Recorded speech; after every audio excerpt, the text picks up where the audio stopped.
Hey you guys, it's Peter and welcome to my channel, Peter Likes Books. And I am so excited to make this video today. Harper Lee's newest book, The Land of Sweet Forever, was just released. And I pre-ordered this book. I think I pre-ordered it like a year ago when I heard that it was coming out. Several people sent me the articles that it was coming out. It's a collection of short stories and essays, and people know how much I love Harper Lee. They know how much I love To Kill a Mockingbird. And so I think I got online and you could pre-order it then from the publisher, and so I did. It came yesterday. I was so excited about it. I showed it in a haul that I did yesterday, but I wanted to come over here. I have not read the synopsis to this or anything about it. I've seen some things online. I've seen that it is a collection of short stories and essays, like I said, and that it's a lot of the short stories and essays are things that inspired Harper Lee's To Kill a Mockingbird. So I wanted to read it like live on camera to see what my reaction would be to it.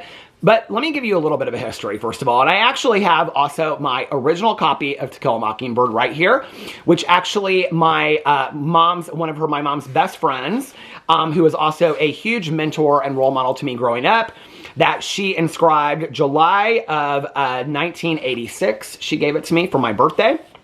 And she said, Peter, happy birthday. The book is always more detailed than the play or the movie. And then she signed it. And I have read this book, I don't even know how many times in my life.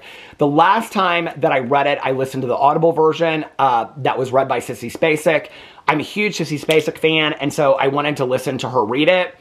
And that was the last time that I read it and I listened to it. And it was kind of bittersweet because this book is something for me that is a real, like, it's a connection between me and my mother. And when I read the book the last time, I was like, I think this will probably be the last time in my life that, I'm not a big rereader of books, but I was like, I think this will probably be the last time that I ever read this book. I think that I read it enough times. I know the book.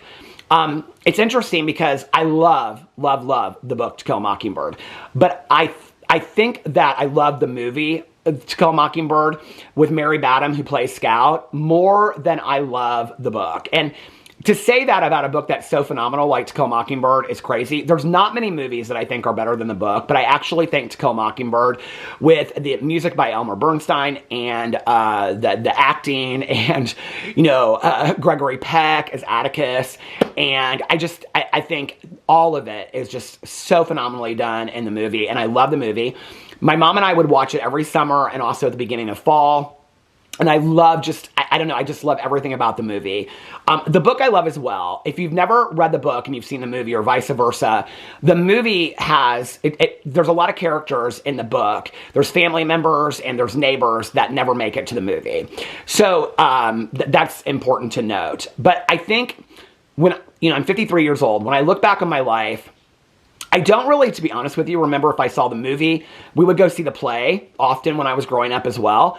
I don't remember if I saw the play first, the movie first, or if I read the book first. Interestingly enough, because it's now a banned book in many states, in the United States, but when I was growing up, this was required reading, and I think that we had to read it in 6th or 7th grade, something like that. It was required reading when I was growing up.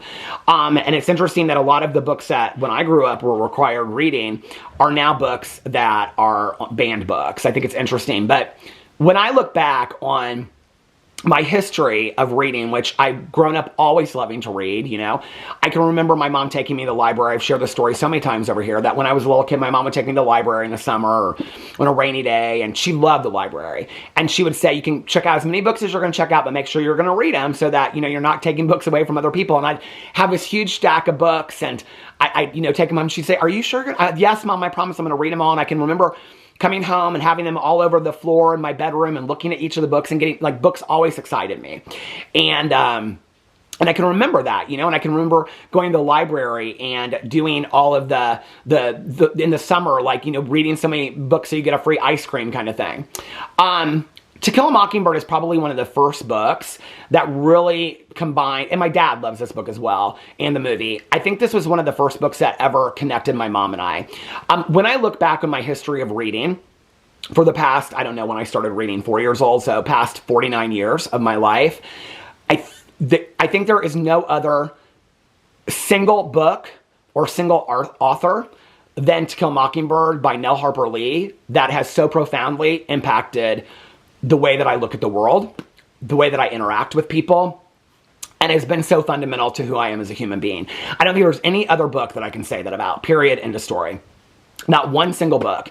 As many people know, I have been sober for 30 years, and we don't borrow time in recovery, but in December, shall I make it? If I don't pick up by then, it will be 31 years. And even the basic text and recovery books, I don't think have affected me as profoundly on my perspective of the world as To Kill a Mockingbird. And, you know, I read a lot about the history of this book through the years. It's interesting because I think people think that this book was written a lot before it was. I believe it came out in 1961, which was the beginning of the civil rights movement. And a lot of people think that it precipitated that, but a lot of things were already going on because that had started in the late 50s. And a lot of people think that this was this book kind of like precipitated a lot, but that's not necessarily true. At the time that Harper Lee passed away, Nell Harper Lee, when she passed away, her second book came out, which was called Go Set a Watchman. And a lot of people speculated, a lot of people that were close to her said that she did not want this book to come out, okay? And a lot of people speculated as to why she didn't want this book to come out. Now, if you read the books together, a lot of people say that To Kill a Mockingbird is the first one and this is the sequel, because they do very much read that way.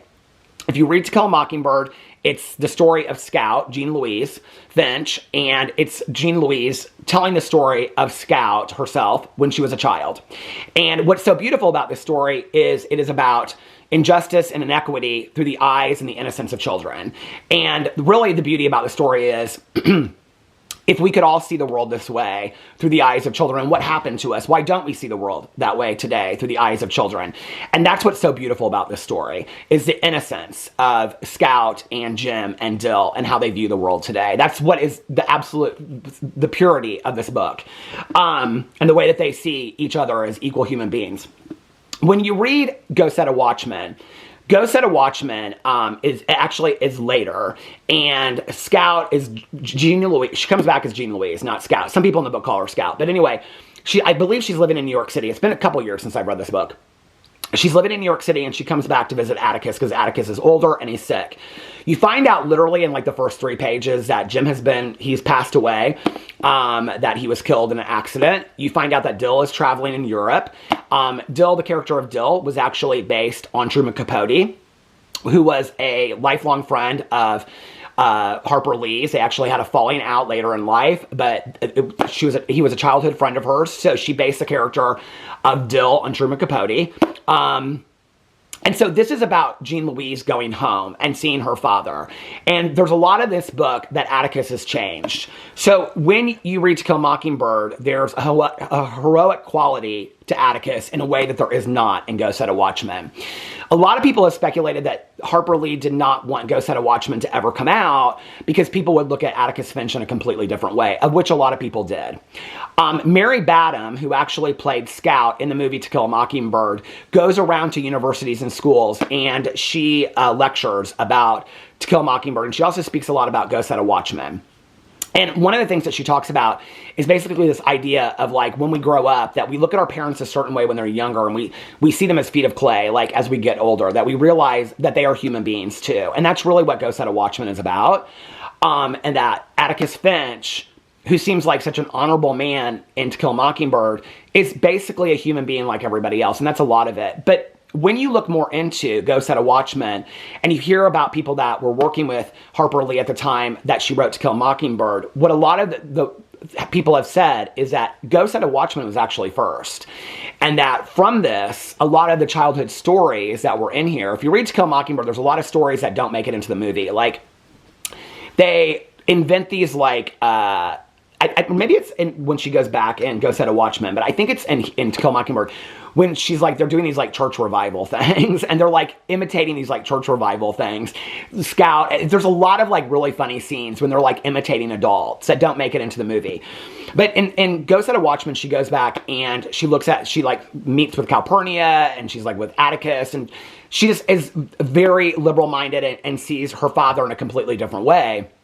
And so And basically what Atticus is explaining to her is that when you're still living in the South and you have to maneuver, there's ways that you have to communicate with people and things like that, and she feels like he's a sellout. That's a lot of what Go Set a Watchman is about. She becomes very angry with Atticus in the book. A lot of people have speculated that Go Set a Watchman was actually the first book that she wrote, and that To Kill a Mockingbird fit inside of this. And that what if some of her publishers said was, take the pieces that are, because like in Go Set a Watchman, that she went back, like in it, and looked back at herself as a child. Like she would like look back at herself as like Dill coming to visit, and her and Jim, and the different parts that happened. And that they actually told her to take those parts out. I think this has actually been factually proven. To take those parts out and turn it, and that's what she turned To Kill a Mockingbird into. So Go Set a Watchman was actually kind of the original, is what they say. It wasn't meant to be a sequel, but they released it, and a lot of people at the time were like, I'm not going to read it because Harper Lee did not want it to be released and things like that. Listen, Harper Lee has so impacted my life in such a profound way that anything that Harper Lee puts out, anything that her estate puts out or publishers put out, I am going to read. Her words have, I think, so transformed me and so many other people. I mean, her wording, her language, her descriptions, her characterizations are so transformative to me as a human being that I'm going to read anything that she puts out. If you ever have had any questions about Go Set a Watchman, one of the things I would recommend is to listen to the lectures that Mary Badham has done. Mary Badham knew Harper Lee. She's the one that played Scout in To Kill a Mockingbird. First of all, her lectures are very interesting because you get to hear her talk about meeting Gregory Peck and being on the set of To Kill a Mockingbird. But if you have any questions about Go Set a Watchman, and they ask her pointedly things like, what do you think about Atticus in Go Set a Watchman, and how do you feel about it? She explains it in a way that makes a lot of sense. And I just love her explanation of it. It's not defensive, it just explains it very, very well. So that brings me to Harper Lee's third book, which both of these were published, after she had passed away. And if you've never read Go Set a Watchman and you've read To Kill a Mockingbird, I would definitely recommend Go Set a Watchman. I will tell you, it's a very sad read. It's a very, very sad read. And you will, if you love Atticus as much as I loved Atticus, I walked away not really sure how I felt about it. I had to have a lot of conversations with a lot of people about it. And honestly, hearing Mary Badham speak about it really, really helped me a lot. I think people know how much I love To Kill a Mockingbird. The character of Boo... the dogs. I was going to talk about the dogs. The character of Boo Radley, who Nell Harper Lee actually described that people asked her, like they thought, all her life people thought that she wrote Scout as her own likeness, but actually she more related to the character of Boo Radley. Boo Radley, Mr. Arthur Radley, is somebody that I have so related to in my own life as well, with having social anxiety, and it was so much more than that with Boo Radley, but I so relate to just in his interactions and things like that, and I love the character of Boo Radley. I think Boo Radley, Arthur Radley, might be the most fantastically powerful character that has ever been written in any book, period. I love the character of Boo Radley, which is why I named our previous dog Boo Radley. It's one of my favorite characters. And actually, I thought about naming one of our new dogs Arthur, because Boo Radley's real name is Arthur Radley, Mr. Arthur Radley. And so I wanted to pick a name from To Kill a Mockingbird. And so I picked Walter. We have Walter and Otis. I actually picked Walter because in To Kill a Mockingbird, there's two Walters. There's Walter, Mr. Walter Cunningham, Sr., and then there's the little boy, Walter Cunningham, his son, who they have over for lunch one day because he and Scout get into a fight. And Walter Cunningham is actually who teaches Scout about empathy and compassion, and it then spurns the conversation with her and Scout or her and Atticus on the front porch. And I love that teaching moment from Walter when he asks for the syrup for his meal and all that kind of stuff. And it's a lot about judgment and compassion and empathy. And so, in picking a name for a dog, I picked Walter, and I love that. I love his character in To Kill a Mockingbird. So anyway, that brings me to Harper Lee's. I mean, I just like looking at this, it's just like, I can't believe in my lifetime, like 3 of these books. I never thought there would be another book of hers other than To Kill a Mockingbird. So her newest book is Harper Lee, Stories and Essays, The Land of Sweet Forever. It's such a beautiful title, isn't it? And look at this picture of her on the back. So let me read the synopsis to it. From one of America's most beloved authors, I have not read this yet, so I'm so excited to see what it says. From one of America's most beloved authors, a collection of newly discovered short stories, essays, and magazine pieces offering a fresh perspective on the remarkable literary mind of Harper Lee. In 1960, on the eve of the Civil Rights Movement, when Jim Crow remained law across the American South, Harper Lee's To Kill a Mockingbird was published, I guess it was 60, not 61, was published to great sensation. The novel won the Pulitzer Prize for Fiction, was adapted into an Academy Award-winning film, and became a landmark in the American literary canon, going on to sell 40 million copies. It was followed by Go Set a Watchman, Harper Lee's only other novel, a darker version of 1950s small-town Alabama, published in 2015 after its rediscovery. Before she was a literary legend, Harper Lee was a dogged young writer who accompanied her childhood friend Truman Capote to Kansas as he prepared to write in cold blood. A moviegoer, a New York City transplant, and a scholar who wrote humane, thoughtful, wryly comic, and acutely observed essays that appeared in top women's magazines, including McCall's and Vogue. The Land of Sweet Forever combines the short fiction written early in her career with her later nonfiction. These stories and pieces take us from the Alabama schoolyards of Lee's youth to the luncheonettes and movie houses of mid-century Manhattan. They offer Lee's reflections on a wide range of themes, from the responsible teaching of children to a delightful account of star Gregory Peck and the film set of To Kill a Mockingbird. The book includes an introduction by Casey Sepp, Harper Lee's appointed biographer, which provides illuminating background to these pieces. And connects them to Lee's life and her novels, broadening an understanding of her extraordinary talent. Readers can trace the development of Lee's, and that's a big part of, if you've ever seen the documentary called Hey Boo, which is about Harper Lee. It's a fantastic documentary. It's called Hey Boo. Readers can trace the development of Lee's inimitable voice as it explores politics, equality, travel, love, fiction, art, the American South, and what it means to lead an engaged and creative life. Insightful and illuminating, The Land of Sweet Forever is an indispensable work for Harper Lee's many devoted fans, now readers discovering her work, and students of American literature. Harper Lee was born in 1926 in Monroeville, Alabama. She is the author of the acclaimed To Kill a Mockingbird, originally published in 1960, and Go Set a Watchman, published in July 2015. Mrs. Lee received the Pulitzer Prize, the Presidential Medal of Freedom, and numerous other literary awards and honors. She died in 2016. For some reason, I thought that Go Set a Watchman came out after she passed away, but I guess it came out the year before she passed away. I'd forgotten that. So I'm going to start this tonight. I'm very, very excited about it. Let me know if you're going to read it in the comment section below. I love you guys, and I will see you tomorrow. Bye.